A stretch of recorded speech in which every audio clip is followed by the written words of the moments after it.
Nhiều khi ta muốn tìm về chốn yên bình, một đời phiêu du mong tìm công danh đất khách.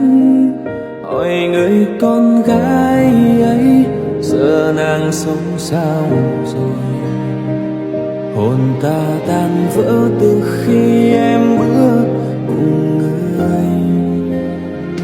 Vì ai ta phải ôm sầu quá lâu rồi, tương tư mãi một người.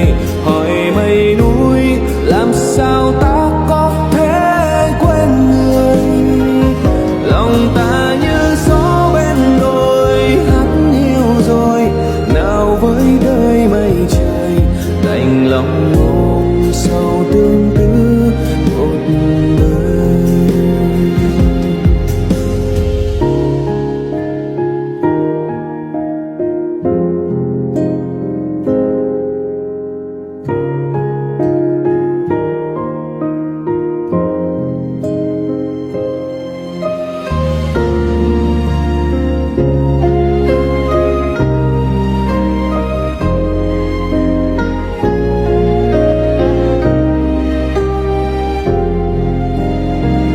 Nhiều khi ta muốn tìm về chốn yên bình, một đời phiêu du mong tìm công danh đất khách.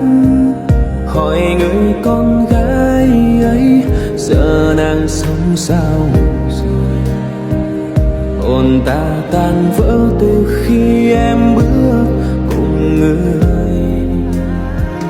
Vì ai ta phải ôm sầu quá lâu rồi, tương tư mãi một người.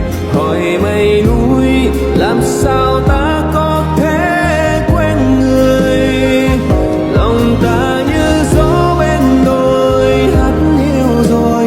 Nào với đời mây trời đành lòng ôm sầu tương tư một người. Vì ai ta phải ôm sầu quá lâu rồi, tương tư mãi một người. Hỏi mây núi làm sao ta